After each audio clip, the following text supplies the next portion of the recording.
Welcome in, ladies and gentlemen, episode number 156 of Let's Go Racing with David Starr. Simon Jones here with you. So glad to have you with us. Coming up on today's show, we will look back at the weekend that was at Michigan that was moved to Monday, the finish of the race. Tyler Reddick getting his second victory of 2024. We'll talk about that. Also look ahead to this weekend's race at Daytona, one of the final races before the NASCAR playoffs gets here. We'll go over the top headlines in the sport. We'll get to our mailbag segment. All that and more coming up in just a bit. Before we go any further in today's show, though, we are pleased to welcome back to the program David Starr, the man, the legend himself. It's been a minute, but we're glad to have him back on the program. David, little summer vacation for you, but welcome back to the show, my friend. How are we doing?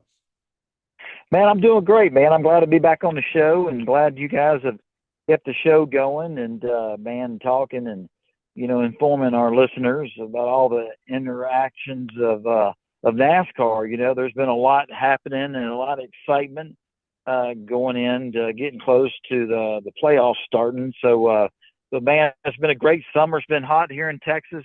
Done a little racing, been working on our racing school stuff, but it's good to be back on the show with you guys. I appreciate y'all having me back on.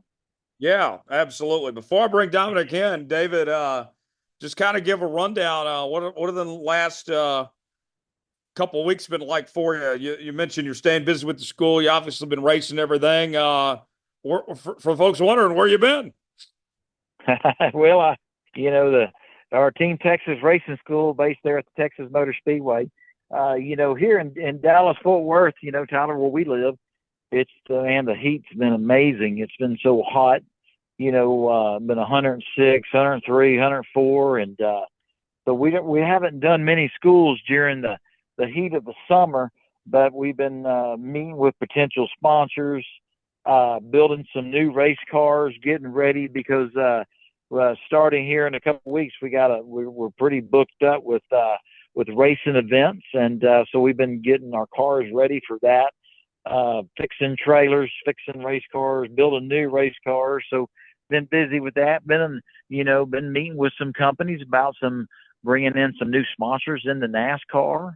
And that's kind of exciting and talking about the rest of the year for us in the NASCAR Xfinity Series, but talking about the future, 2025 NASCAR season too. So we've been busy. I've been spending some time with my wife and my boys. My boys been racing a lot here lately, and man, just enjoying the summer. Doing some stuff, catching up as a father and a husband, doing stuff that I haven't done in the past. So it's been a lot of fun, guys. But man, it's great to hear y'all's voice and to get back on our podcast. Yeah, definitely so. Dominic Hagan is here with me as well.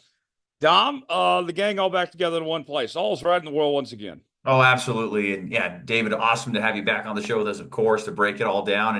And I think, too, we talk about the show and what everybody brings to it, David, there's just no replacement for what you're able to bring to, because you do bring that driver analyst aspect. You've been behind the wheel. You're still behind the wheel. You got the racing school. So I know certainly the fans appreciate having you back. And of course, I speak for Tyler on this. We love having you back.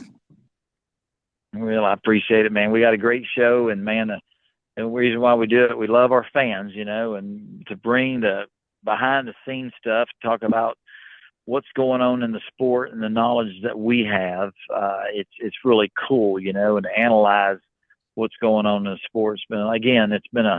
It's been an exciting racing season. We're coming down to where the playoffs are starting, and it's just a lot happening. It's been incredible, So I'm just glad that we continue our podcast. Appreciate you guys been keeping everybody posted on what's been happening, and I'm glad to be back on with y'all. Definitely so. Dominic, let's have you start us off here. Tyler Reddick getting the win. Race moved to Monday. Not ideal. Weather has not cooperated with the NASCAR schedule for this season, but still delivered a pretty decent race from Sunday into Monday with Tyler Reddick getting the job done. And this is a guy that's a contender every single week, but not necessarily hasn't had the wins for as well as he's run. I was glad to see, and I don't have a dog in the fight, not a rooting interest one way or the other, but I was happy for Tyler Reddick that after all that consistency, to see them get back to victory lane again. Well, and if you follow the sport every week, you know how fast that 45 car is. But if you're looking at the stat line, you're just watching the results or just looking at the results on paper, Tyler, before Sunday, it looked like Tyler Reddick and team just got a lucky super speedway win in April, and that's been the tail of their season. But we know it goes much more beyond that. The speed he has shown on road courses, on the super speedways, the mile and a half, the short tracks, 23:11 looks like the real deal and just an extension of Joe Gibbs Racing, Tyler. And the fact that Tyler Reddick now has 2 victories and well, by the way, took the point lead with a great run and being able Yes. to capitalize on the lapsing of the guys he's racing for the regular season. That's 15 stage or 15 playoff points that will apply to him if he's able to hold that for 2 more races. So that 45 team, Tyler, I got to imagine they're peaking at the right time. I think so. David, let's go to you on this. Tyler Reddick, they've been consistent all year. I mean, the fact that he's the regular season points leader should tell you enough right there. Getting the second win, the way they've been running consistently, I think that was the issue with 2311 over the last couple of seasons, where they would get wins from now and every now and then, but not the week to week consistency. I'd argue, David, that right now, as an organization, this is the strongest 2311 has ever been. And Tyler Reddick, this might be as good of a chance he's had in his career to win a championship right now. Man, I agree with that, Tyler. 2311, man, they're just, you look at the 45 car and, you know, y'all keep saying the same word, consistency. Man, those guys have been consistent all year. That 45 car, week in and week out, no matter if they're at a road course, a super speedway, a mile and a half, a short track, Tyler Reddick and the 45 team, they're fast week in and week out. And you look at Bubba Wallace as his teammate. Bubba Wallace, you know, the consistency really hasn't been there, but, you know, they show a lot of speed too. I didn't watch the race Sunday and I didn't see it Monday, but I heard that, you know, Bubba Wallace had a fast car as well. But, you know, I think, you know, they're peaking at the right time. Looks like we got 2 more races before the playoffs start.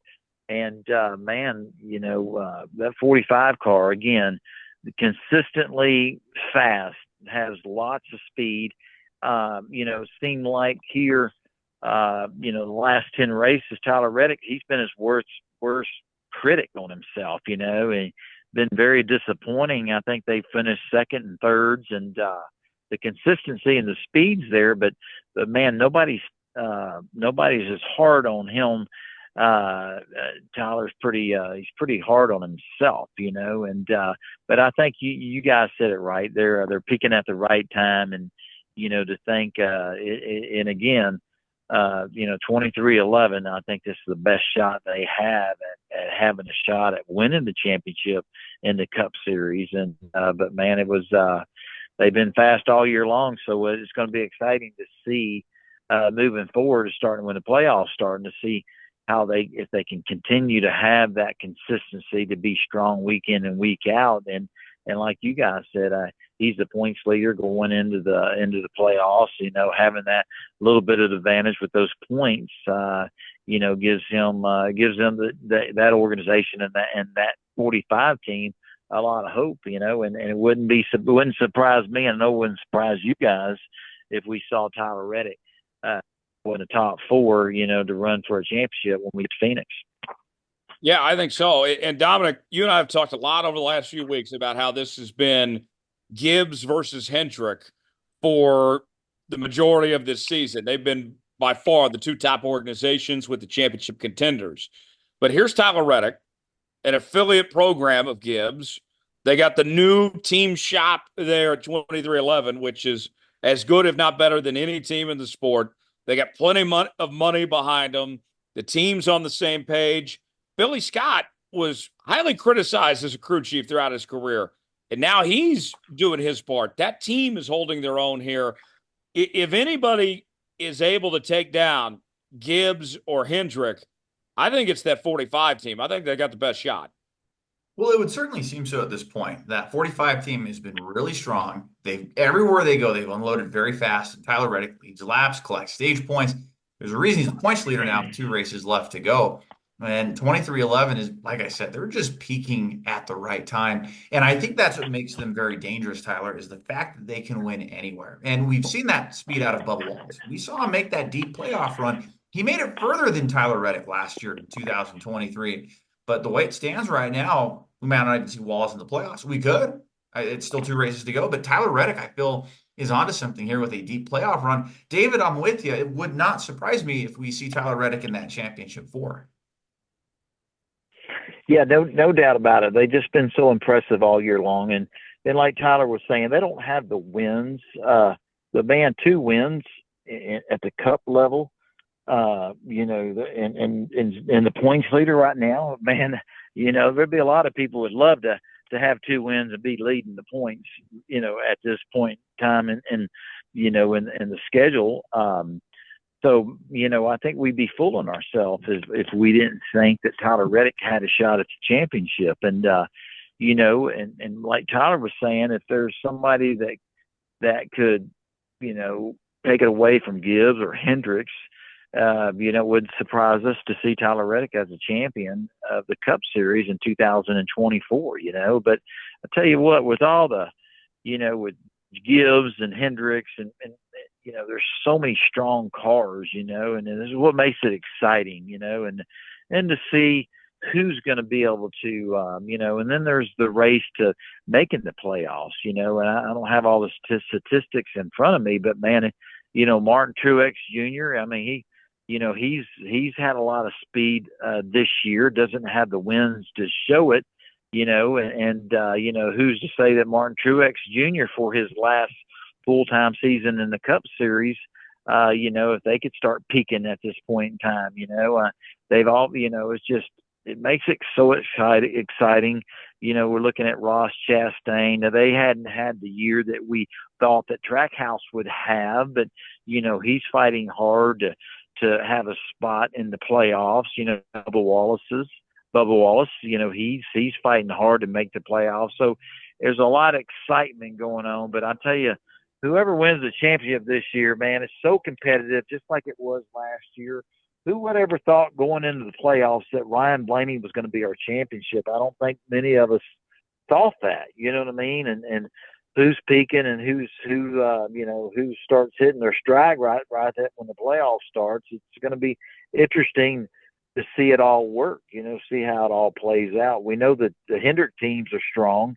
They've been strong all year. We know Gibbs, they have lots of speed and they're strong, but you know, is there going to be a spoiler this year? And again, it could be Tyler Reddick. So let's go over the point standings right now where things sit. Tyler Reddick, your points leader, plus 209. Chase Elliott second, plus 199. Hamlin third, plus 181. Larson fourth, plus 177. Blaney fifth, plus 127. Byron sixth, plus 123. Christopher Bell seventh at plus 98. Those 7 guys all locked in with wins. 8th is Truex at plus 77. He doesn't have a win. 9th is Keselowski plus 72. He's got a win. Ty Gibbs 10th plus 39 does not have a win. Bowman 11th plus 22. He has a win. Buescher 12th plus 16. He does not have a win. Ross Chastain plus 1. He does not have a win. Logano, Suarez, and Cindric in with their wins. So then you look at the outside looking in. Bubba is 1 point back of Ross Chastain. Kyle Busch, 17th, 93 points back. Chase Elliott, Chase Briscoe, 18th, 115 points back. And then Todd Gilliland, 20th, 151 points back.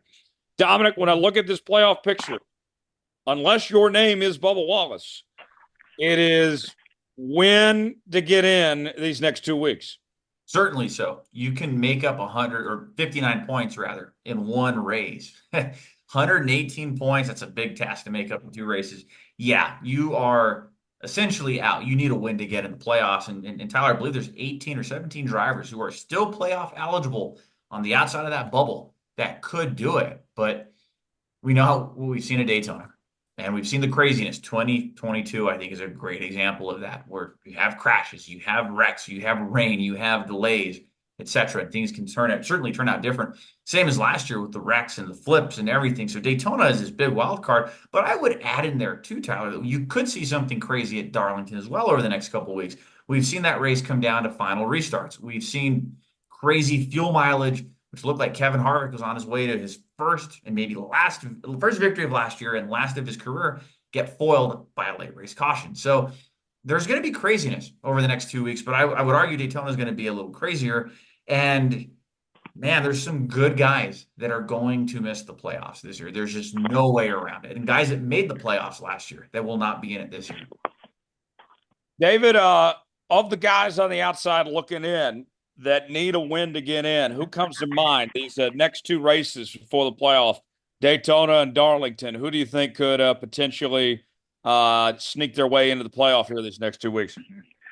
Man, there's a guy that's got a big chip on his shoulder right now. It ain't been a very good season for him, and man, it's been a tough season for him, but he still has a shot, and I think his name is Kyle Busch. You know what I mean? And it seems like, I didn't see the Michigan race, but somebody said to Kyle Busch that he had some speed. He ran pretty good. I don't know where he ended up or what happened, but, watching, seeing the RCR cars the last couple of weeks, I think they've hit on something, and the way Austin Dillon ran at Richmond the whole race, he ended up winning that very controversial win. But, if you look at Austin, man, leading, driving through the field, leading, and then somebody, and you guys, I asked the question, and you guys, somebody said Kyle Busch was pretty strong at Michigan. Well, I tell you what, man, that team right there wouldn't shock me to see Kyle Busch sneak in a win, and like Dominic was saying, Daytona is such a wild card, it's just anything's possible, anything can happen. There's no telling who's going to win that race, and it might be somebody that's in 30th in points or, 30th and back, I mean, it wouldn't surprise us to see somebody that we wouldn't even think about winning Daytona win Daytona. So that's a wild card. And, but, Darlington's always exciting. It has been for many years because like what Dominic was saying, I mean, you could have a dominant car all day long and the caution comes out just like at Richmond, 4 or 5 laps to go, 10 laps to go, or even just coming to the white flag, you get a caution and everybody dives in and gets a fresh set of tires, and man, the outcome is so different than what we expected. But, I don't know. I look at Kyle Busch. It's been a heck of a year for him and one that we didn't see coming. I really thought when he joined RCR that he was going to have a better season than what he's had,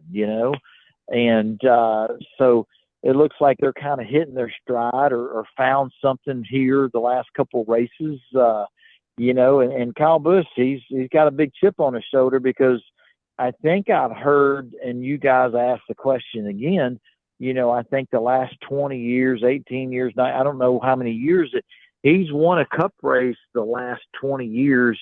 And for some reason this year, he doesn't have a cup win. And I know that he has a lot of pride in that. I don't think there's anyone that has won a race that many years consistent.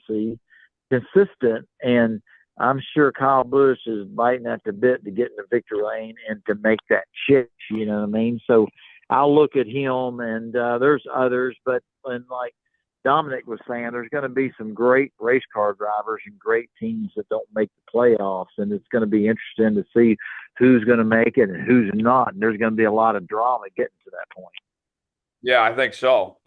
So, Dominic, let me ask you, when you look at Daytona, this race, I feel like is going to be totally different than the 500. Not only is it 100 miles shorter and a night race and everything, but just strategy-wise, and I'd be curious to hear what David says on this too, we saw Daytona, a lot of guys were not going full speed. They were not putting, the gas pedal down the entire time. They were saving fuel throughout the race.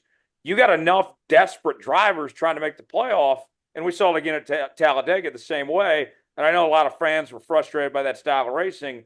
I don't think that's going to be the case. I think there's going to be too many guys trying to get up to the front and stay there to be worrying about fuel mileage here. I think you're right. That might be maybe early in the race. We see towards a stage run, but you got to imagine those stage finishes are going to be even crazier because, and you might remember this too, Tyler. I think it was the 28 Daytona 500, 2018 Daytona 500, where cars crashed coming to the line for one of the stage finishes. So something like that wouldn't surprise me. But I also look too, and yeah, we see guys trying to fight for their seasons. Tyler, I'm going to take that a step further. There are guys fighting arguably for their careers, drivers like Ryan Preece, Corey LaJoie. I'm even going to throw Justin Haley in there because his name has been thrown around a lot too.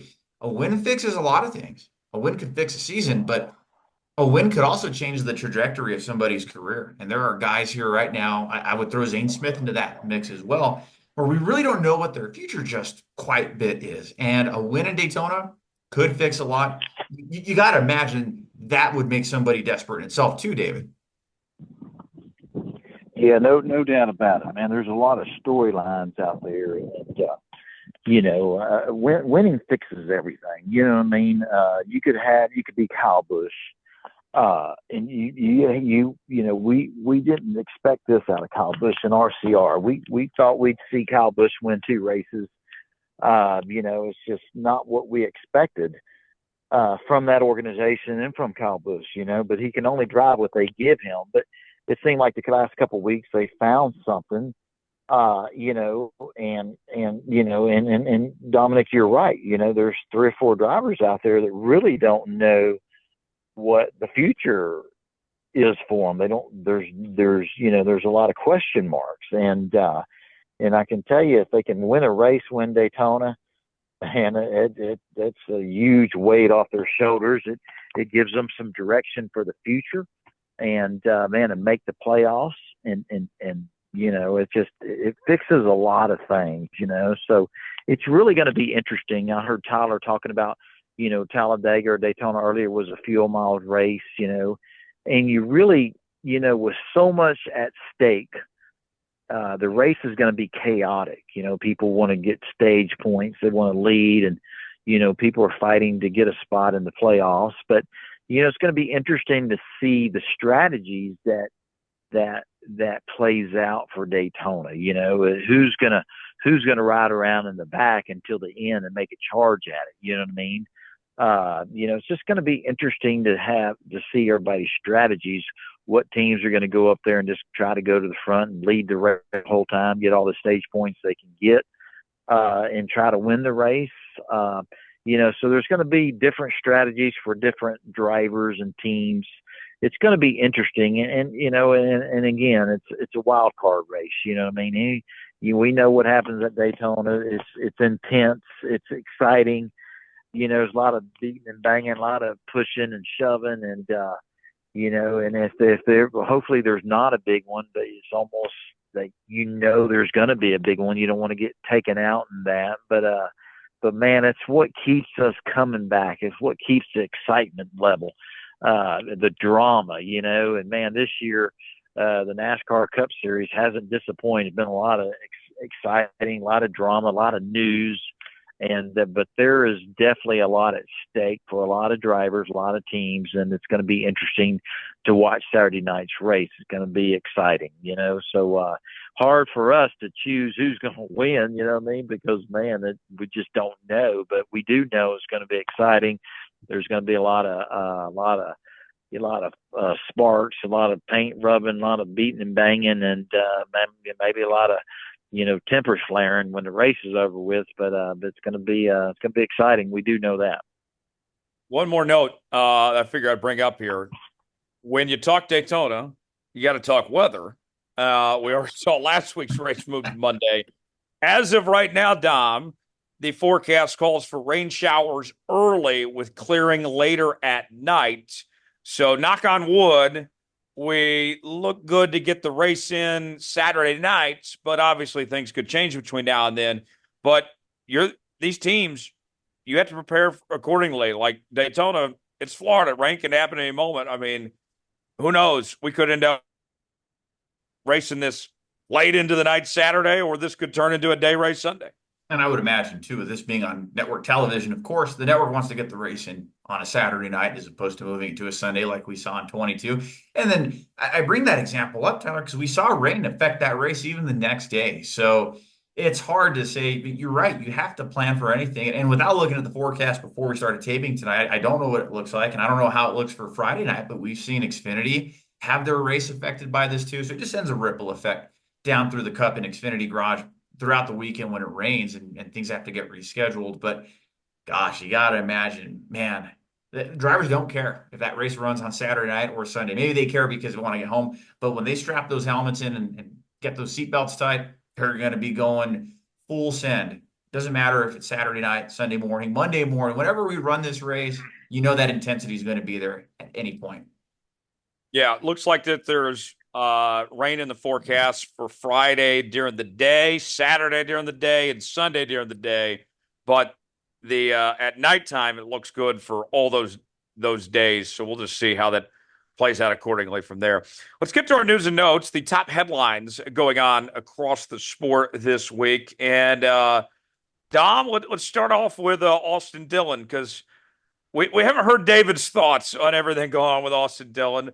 Tell us about the latest there, and then let's have David chime in from the beginning of all this here. Sure. So on Wednesday, RCR, they played out their case for NASCAR and the appeals panel to see if they could get the call reverse that NASCAR made about Austin Dillon having his playoff eligibility revoked. Well, that got denied, and NASCAR and their appeal team, I should say, the panel consisting of Tom DeLoach, Kelly Housby, and Tommy Wheeler, all agreed with NASCAR that the penalty is just 25 owners and drivers points dock, but more importantly, that playoff spot has still been revoked. The only thing that they changed in the wording was that the spotter, Brandon Benish, his suspension is now considered good. They moved that from 3 races to 1 and called that extreme. But RCR also did put out a statement on Wednesday, August 21st, Tyler, that they are planning on going to the final appeal process. And my understanding here, David, is that in this first process, the burden of proof is more on NASCAR, but in the final appeal process, that burden of proof is more on the entity, in this case, which would be RCR.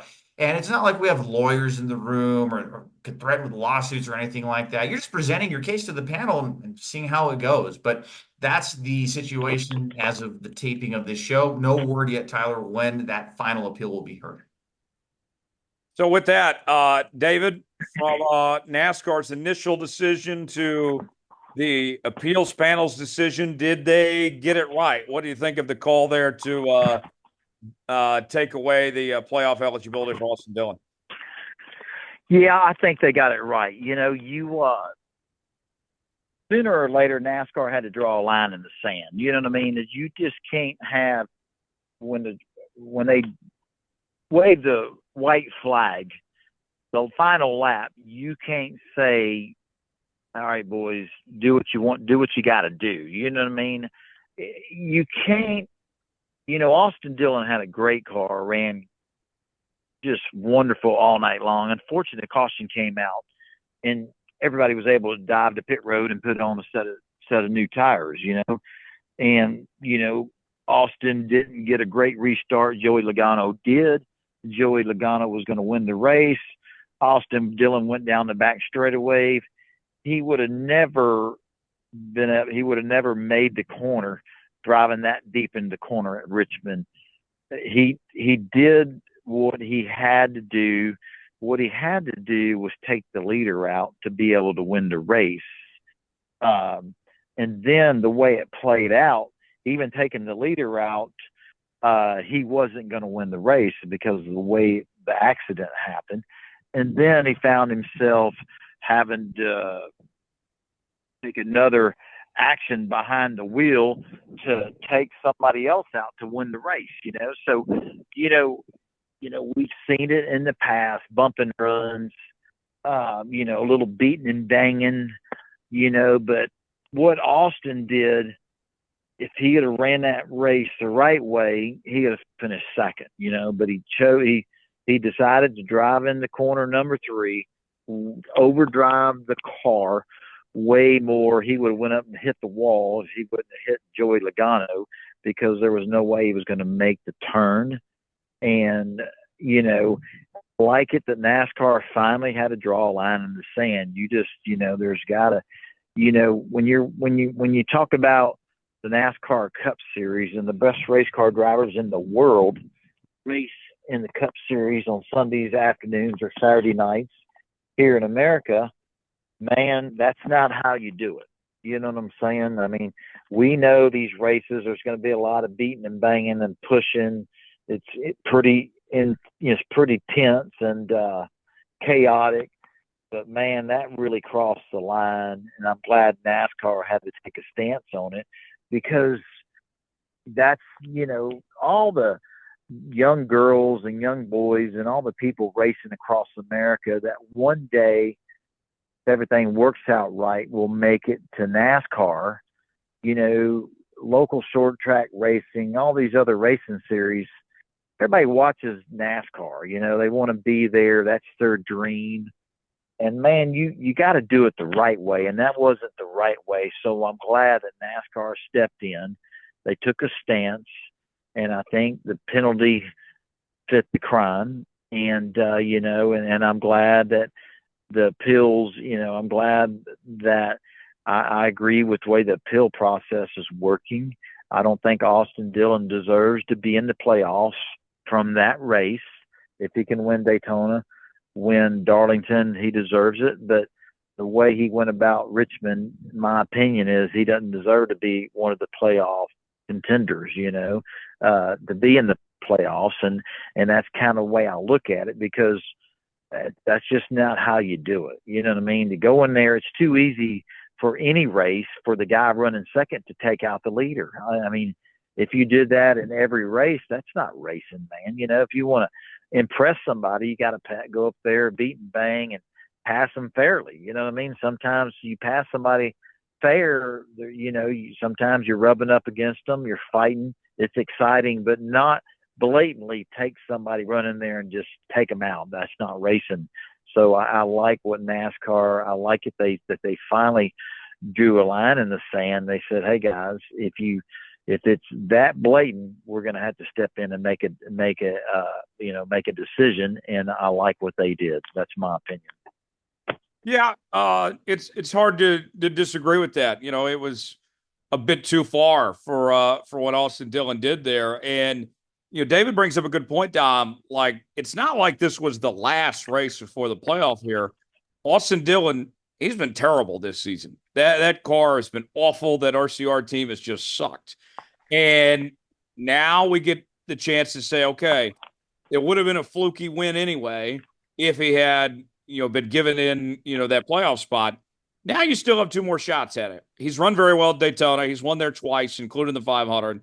And then you got Darlington after that. To me, that's part of the reason why I feel okay with the decision NASCAR made, was that it's not like Austin Dillon still doesn't have a chance. And not to mention, he had, 24 other chances in the regular season too to get that playoff spot. True. Well, and even before the Richmond whole debacle thing and how that team's run, just 2 top 10 finishes in the first 22 races. So you're right. It's not like we were, oh my gosh, Austin Dillon revoked a playoff spot. He's never shown speed this year. Let's call it what it is. Kyle Busch, on the other hand, at least led the points at one point, has led laps, was putting that 3 car to shame comparatively, but 32nd in points before that win. But again, Daytona can right the wrongs of the regular season, and it really wouldn't surprise me to see an RCR car win this weekend, Tyler. We'll get into the odds here in a minute, but the fact that Richard Childress Racing and Chevrolet seem to have something figured out on the super speedways, it's almost expected at this point that we're going to find Austin Dillon and Kyle Busch leading laps on Saturday night.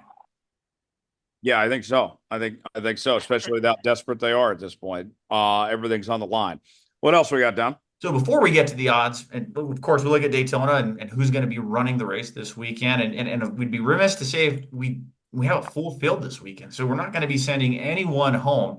But as far as some of the entries and some open cars and some others filling in for others, include Cody Ware, the 15 car. They've been splitting that with Kaz Gralla and Cody. Shane Van Gisbergen running the 16 car, making his Cup debut at Daytona. Remember, he ran Talladega for Kaulig, so now here he is running a Cup car at Daytona. Austin Hill in his partial schedule running the 33. We've seen how great he is on super speedways in Xfinity. Joey Gase making his Cup Series return, running with New York Racing in the 44 team. Parker Retzloff also making his Daytona debut in the Cup Series. He ran with Carl Long, friend of the show, MBM Motorsports, a couple weeks ago at Richmond. And BJ McLeod, also a friend of the show, his super speedway races. He's finished top 10 in this race a couple of times. But Tyler, I got to ask you, of all these drivers, these fill-ins, who sticks out the most to you at this time? I'm excited about SVG. He's run a lot better on ovals in both Cup and Xfinity than I expected. And, this is a great equalizer, as David will tell you. I think this is an opportunity for SVG to run very well. He's got my attention. David, how about you? I like seeing these open cars and getting a full field here. We're just having these guys is going to make this race better on Saturday night. Man, y'all mentioned Austin Hill, driving the 33 car, another entry for RCR Racing on the Cup side. I mean, he'll have a good, a great chance to run good, maybe win the race. I'm excited for our buddy Joey Gase. Joey's been a buddy of mine for many years. It's kind of cool to see him get the opportunity to drive the 44 car there at Daytona. Joey's very capable. BJ McLeod, a friend of the show's and a good friend of ours. Man, I watched BJ at Talladega earlier this year, and man, he drove all the way to the front, was leading the race. So, if BJ, if he has a good, he'll have a good shot at running good. I hope he has the same engine, and it'd be kind of cool to see BJ McLeod run good, and now he's just on a part-time schedule. So it's kind of cool to see all the open cars and who's driving them. But again, we talked about it earlier. Daytona is such a crapshoot, and it's a wild card race, and anything's possible, and it's going to be interesting to see the strategies that each team how they run the race, and man, I'm excited about Saturday night, man. I can't wait, because it's obviously the intensity picks up because, man, we only got Darlington after that, and like you said, the ones that are out, the ones that are in, and there's a lot at stake, and to see if Kyle Busch can finally get that first win of the year, to see if Austin Dillon can recover from that fiasco from Richmond. There's just so much at stake, and it's going to be exciting to watch. But it's cool having those open cars, and I would love to see one of those open cars have a shot at running good, or maybe even win the race. Anything's possible. You guys, we've seen it over the years. We have. And speaking of changes, Dom, one more note before odds. We got a change in the booth this week on TV with NBC. We do, with Leigh Diffey making his NBC Cup Series debut. And Tyler, we've been talking a lot about these broadcast moves over the season, and of course they're not the exception to any of these silly season moves, because we know that broadcasters are going to be able to change from year to year, and this new contract deal coming in. We know that Rick Allen, according to some of our sources that we've talked to, Tyler, sounds like he's possibly got a deal with CW in the Xfinity Series next year, and probably going to be calling those races now for the remainder of the year. But Leigh Diffey, who's called Indianapolis 500s, I believe he's called Formula One races, has worked with Olympic coverage, will be a part of the NASCAR Cup Series booth. Quite the shakeup from what we remember from even, let's say, a year ago. Yeah, Rick Allen has been the only voice of the NASCAR Cup Series on NBC, all these years. And I thought Rick Allen's done a really good job. I've always enjoyed Rick Allen, his voice, his delivery. But thankfully, he's still going to do the Xfinity races for NBC and USA, and then CW when they take over for the final 8 races of the Xfinity Series. But I'm excited for Leigh Diffey, too. Leigh Diffey, the Aussie, that'll be different. It'll take some getting used to for NASCAR fans, but Leigh's fantastic. And, I've talked to Leigh several times. He's a great guy. I think if you give him a chance, NASCAR fans, if you're patient, you're going to enjoy Leigh Diffey, because he's a total pro, does a great job, and he's going to bring the action, as he would say, to the Cup Series. I'm excited about it. David, these changes, I know you've known Rick Allen for a long time. I'm glad he's going to still do the Xfinity Series, but Leigh Diffey and Aussie calling Cup races, that's going to be different for folks. Yeah, I don't know Leigh, so I'm excited. I'll just listen to you speak about him, and, I want to hear him bring the action. It's a lot of our hardcore NASCAR fans, we don't really like change, and we know that change is inevitable. It's going to happen in our sport. That's just life. But Rick Allen is really, his delivery, his voice, his knowledge of the sport, the way he delivers it, the fans really love Rick Allen. He's been there, that consistency. Kind of sad to see him not being in the booth calling the race, but it's just, hey, times move fast and things change, and excited to see Leigh and see what he can do, and to see if he can bring some even more excitement than what Rick Allen and the guys have brought over the years, and I'm excited to listen and to watch that happen in front of us, but excited that Rick Allen is still going to be part of our sport with the NASCAR Xfinity Series, with seeing the new CNW network coming in, and I'm excited about Rick Allen. He's a good friend. He's very passionate about NASCAR racing, and he delivers it to the fans really good, and it's good to know that he's going to be around for many, many more years to come, and excited to see some new fresh blood come into to commentating to the booth. I'm glad I'm not the guy that's going to step in. I mean, our race fans, I'd love to hear like David in the booth. David would be great. Man, they like what they like, you know what I mean? So, Leigh, I think Leigh's going to do a great job, and but he'll have some big shoes to fill, but man, it's just exciting, you know what I mean? So hopefully it all works out, and everybody enjoys him, and he loves it, and he brings a lot to the sport. Well, fun fact, folks, no one has called more races involving David Starr in the history of NASCAR than Rick Allen. And so David, I mean, you and Rick Allen go way back. He called so many of your races in the Truck Series and the Xfinity Series and some of your Cup races too. Tell me about that real quick. Give people an inside look at home. Like, there's a great story I know about him putting the pressure on you and Kim at the NASCAR banquet years ago, right? Yeah, absolutely. Rick Allen just, you get close to the different commentators that come in and out of the sport, and it's tough to see change. Change happen and things just change, but Rick Allen's been consistent and for so many years, he was a great friend. Him and my wife, Kim, they have a great relationship. But before I was married to Kim, we would have our NASCAR banquets, and man, you're there to you get presented with where you finish second, third, or fourth, or fifth in the final overall point standing, and they present you with a cool trophy.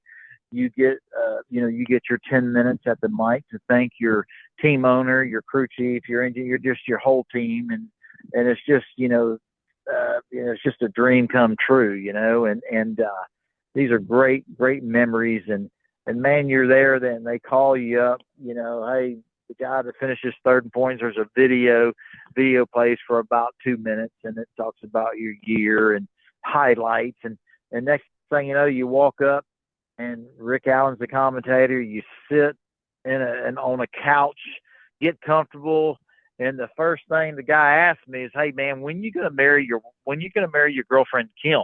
I'm like, man, you just don't expect that, and that went on for many years, and it was kind of interesting. And I always tell myself, I know next year he, and you run the season, have a good year, finish in the top 5 in points, and you're at the banquet, and there's no way that Rick's going to embarrass you and do that again, call you out, on national television in front of all your peers.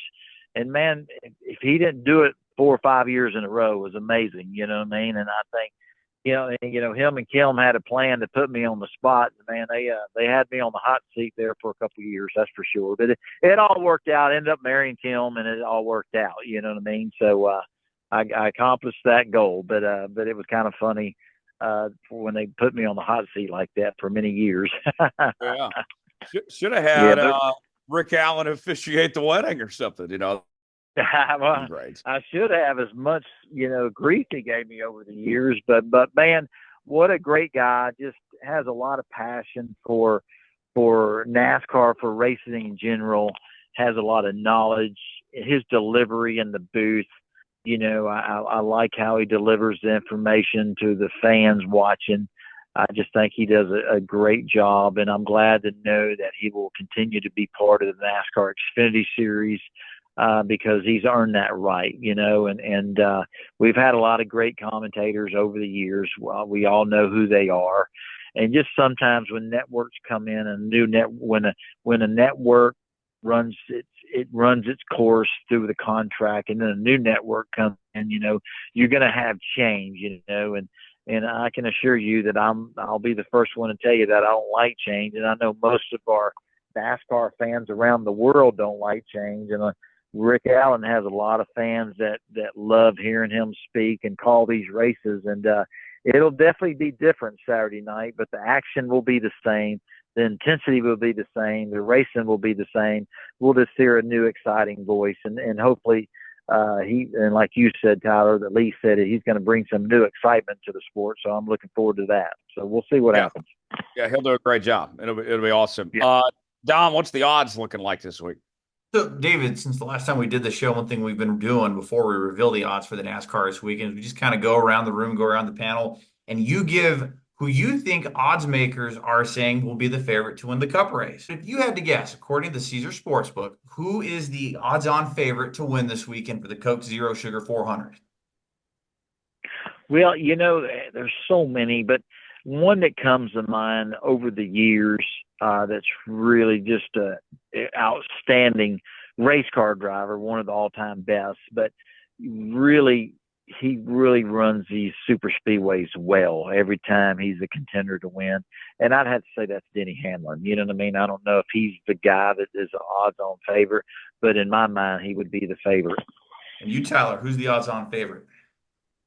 I am going to go with Chase Elliott this week.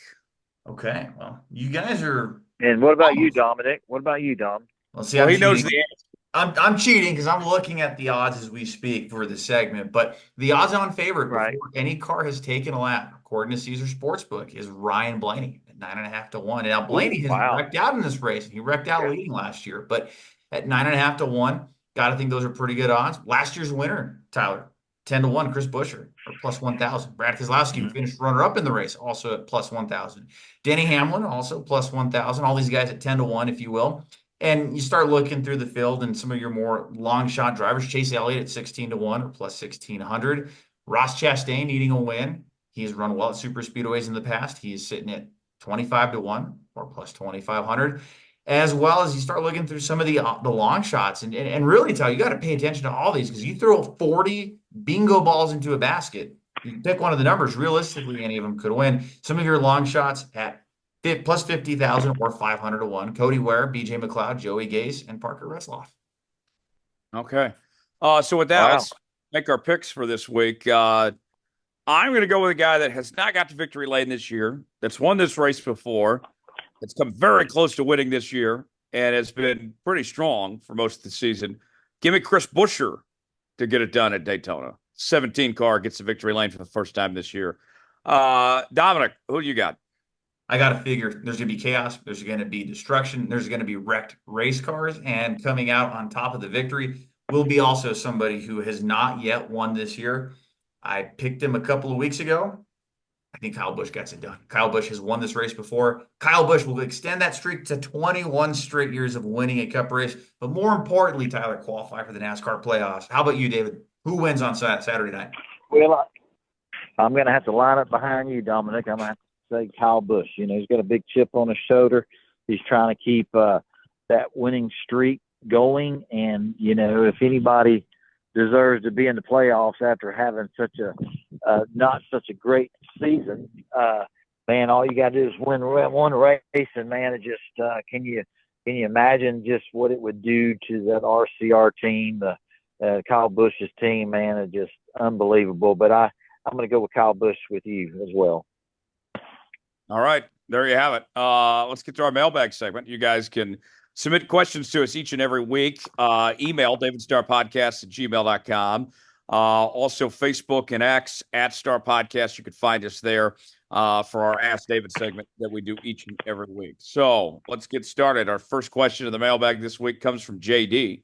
JD wants to know, outside of motorsports, guys, what is a sporting event that you would like to attend that you haven't already? David, I'll start with you. What's a sporting event you would like to go to outside of motorsports? Well, man, I've been to the World Series. I've been to the Super Bowls. Maybe a sporting event that I haven't been to, I'd have to say maybe the Kentucky Derby. You know what I mean? Because it's such a, I've been to I've obviously been to the Indianapolis 500. He said outside of motorsports, it'd be kind of cool to go to the Kentucky Derby and to see the Kentucky Derby, because like you guys, I've watched it for many years on television. It'd be kind of cool to be there live in person to see these horses run. That's a great answer. I would love to go to the Derby. I might go next year potentially. We'll see. But yeah, I would love to go to the Kentucky Derby. Great answer there. Dominic, what about you? Which direction are you going to go here? Man, I feel like David piggybacked off me on that last segment. I would probably do the same. Felicia and I have talked about going to a horse race someday, and whether that be the Preakness or the Belmont Stakes or the Kentucky Derby, to go see a professional horse race would be really, really cool. And we do have horse racing here in New Mexico. And in fact, you see a lot of jockeys train here. A lot of people actually make their living here, semi-professionally racing in Albuquerque and southern New Mexico. So there is a horse racing connection to our state. In fact, one of the horses a few years back won the Kentucky Derby. Mind that bird at like 150-1 odds. So there is a little bit of a history there. And outside of that too, Tyler, because I know you've been, I would love to go see some sort of major golf tournament, like the FedEx Cup or the Waste Management one, I believe they're in Phoenix, or the Masters itself. I think it'd be really cool to go see a golf tournament. Yeah, I've been to a couple PGA championships. One was in my hometown in Tulsa at Southern Hills. Another was in St. Louis at Belle Reve, and both of them were phenomenal events. I've been to I've been very lucky. I've been to a lot of big time events, from Daytona to the Final Four. I've been to the NBA Finals. But I feel like Super Bowl is kind of the easy answer. David's been to some Super Bowls. I haven't. I would love to go to a Super Bowl, but it feels like the easy answer. Where I was going to go next, though, you did kind of mention there, I would love to go to the Masters. That setting there in Augusta, I've said it for a long time. It's the most beautiful setting in all of sports.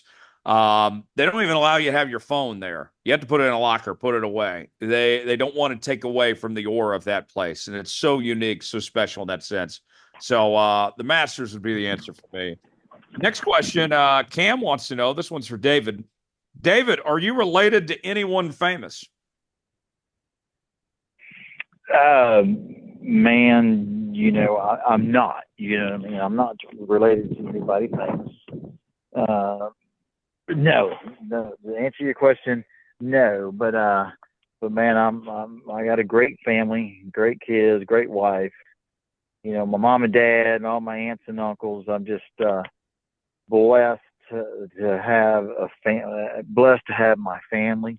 They're all famous to me, but famous in the limelight, television star, sports star, or whatever. No, I'm not. So that's a great question, though. I can't wait to hear y'all's answer. So what you're saying then, David, is that you're the most famous person in your family. There's only one David Starr. Well,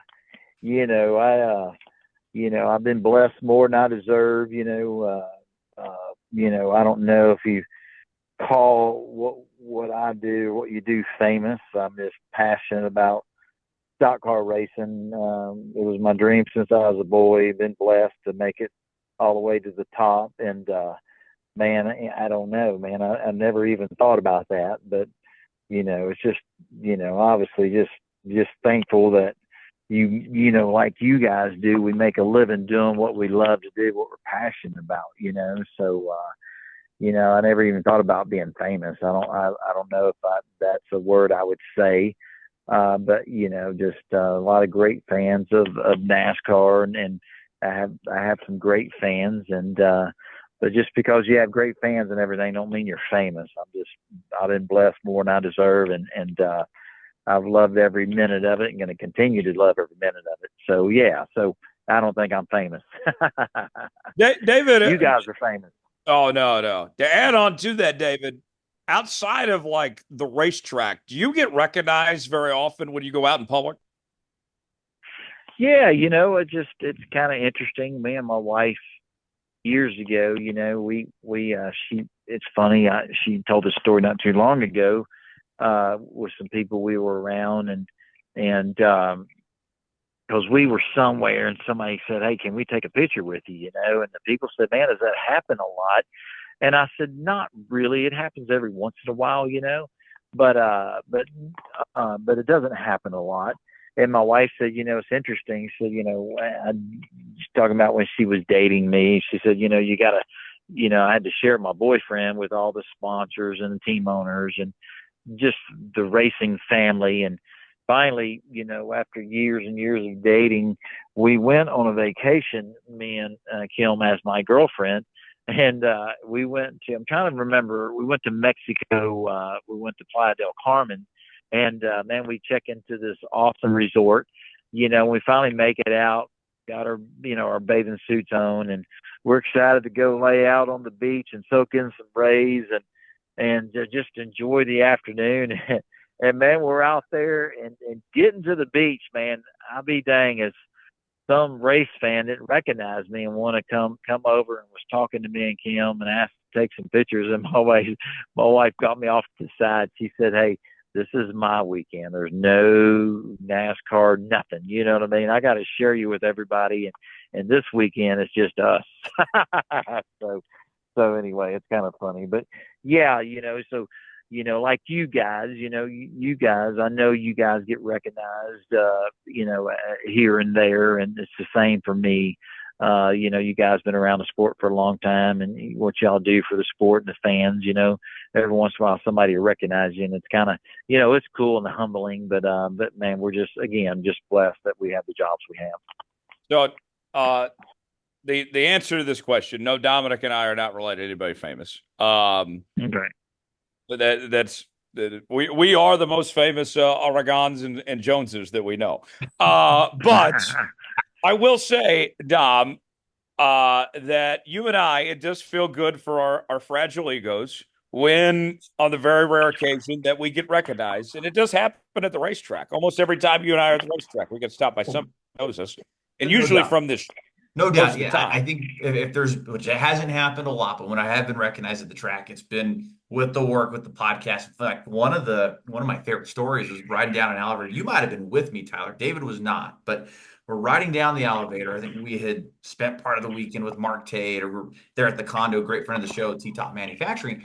And we're coming down the elevator, and somebody's like, "Hey, yeah, you guys do the podcast, or you do the podcast." And he goes, "You do that show with David and Tyler. You're the other guy." I thought that was one of the coolest interactions I've ever gotten. And I had somebody at Phoenix recognize me, and he goes, "Oh, I know who you are. You're Dominic. You do the show with David and Tyler." And I didn't know the guy, so I thought that was kind of a cool, humbling experience. And then, like, earlier this year too, Tyler, working with the Bodines at Atlanta Motor Speedway and the book sales and stuff. I think the opportunity just lend itself because we're all at the booth and people came up to me, and I'll tell you what, this one was weird for me, Tyler. People asking for my autograph on a book. So that was very humbling, I will add, but very, very, at the nonetheless, very much appreciated for sure. I love that. I get recognized at the racetrack, about every time I go nowadays. But what surprised me, which was funny and a little embarrassing, David, you'll laugh at this. When I was in Phoenix a few weeks ago, not a NASCAR event by any means, I was there for a basketball tournament. I went to a bar and in Scottsdale, down the road from Phoenix, and somebody stopped me and said, "You're Tyler Jones." What? And they recognized me from broadcast work. And then, I won't say this location, this embarrassing one. I was somewhere I wasn't supposed to be. You get the idea. I was somewhere I wasn't supposed to be. And I got recognized. I wonder where that was, Dom. I know, me too. Yeah. Is that why the Summer Jones got canceled? Summer Jones definitely did not get canceled. It almost did that night, though. I was somewhere I wasn't supposed to be. I won't say. You can kind of connect the dots at home. And I got stopped, and somebody recognized it. What are you doing here? I'm like, oh, great. And I mean, you just can't help but laugh at those situations. But Dominic, David, that's kind of reminders when you're out there of if you really want to be there or not. Kind of makes you have second thoughts after that, David. Absolutely. It's a small world at times, man, so. But you know what? I'll say this, Dom. You'll laugh at this part. It was worth it because what I saw, they put on a show. Oh, that's wonderful, man. Yeah, you can really connect the dots with that if you were following along at home. Absolutely, man. Absolutely. On that note, we'll wrap up. David, what's going on with you the next few days, man? Man, just lots going on with the racing school stuff. Got a couple sponsor meetings coming up that I'm excited about. I'm always excited to meet with companies to try to bring them into NASCAR racing, and that's always, I love doing that, and as y'all know, I meet with a lot of different companies to sell the sport. And then lots going on with the Team Texas Racing School. So, but man, just getting geared up to get going again. We've been on a little bit of a break because of the heat, but man, just got some busy days ahead of me with all kinds of different racing business, and I love every bit of it. So I've spent a little bit of time with my boys this weekend and my wife doing some fun stuff, and looking forward to getting back to the racetrack myself. It's kind of weird that Daytona, they'll be racing at Daytona this weekend, and I won't be there. It's been a long time since I missed a Daytona race, and a little different, but it wasn't one on my schedule when the year started. So I don't like that kind of stuff. So it'll be hard to watch the race Friday night, but I'll DVR and tape it. But it's going to be an exciting weekend, and I'm excited for all the racing that's going to happen in Daytona this weekend. I'll be glued to the television. I'm sure you guys will be too. What are y'all up to this weekend? Yeah, I am enjoying the week of the NFL preseason. Thank goodness it's almost over. The first wave of the preseason, like first week, I'm like, sweet, football's finally back. Now I can't wait for it to end. I'm ready for the regular season. So, doing that, working the NFL preseason, final two, my last two games of preseason this week, and then getting ready to head to Vegas next week. So that's what I got on my plate. How about you, Dom? Yeah, I'll be here at home. Next race won't be for a little bit, but I'll see David out there in Atlanta here in a couple of weeks. That seems to be a destination race for me as of late in the last few years. So looking forward to that, getting back to a racetrack here in a couple of weeks. But otherwise, spend some time with the family and just have a nice relaxing weekend at home. Kind of keep it low key, kind of keep it like most of the summer of Jones, David, and keep it a home game. That's funny, man. Hey, we're going out with a bang next week in the summer of Jones. We hit Phoenix this year. We hit Nashville, Galveston. I was all over the place. We made the most of it. We're going out with a bang next week, so I'm excited about that. It should be a lot of fun. On that note, I don't know if we should be happy for you or concerned for you, Tyler, on that one. Yeah, we'll circle back after next week. There. We'll circle back next week and see if I come out alive from Vegas. Okay. On that note, we'll put the checkered flag out in this edition of Let's Go Racing with David Starr. As always, subscribe to the show. New episodes out each and every week. David's back here with us. He'll be with us every week going forward for the rest of the season. You can subscribe to the show on Apple, Spotify, Google Podcasts, YouTube, wherever you're listening to podcasts. Hit the like button. We certainly would appreciate it. Also, check us out on Facebook, on X, at Starr Podcast, also by email, davidstarrpodcast@gmail.com. For David Starr, Dominic Aragona, I'm Tyler Jones. Thanks so long. It's been another edition of Let's Go Racing. We'll see you next week.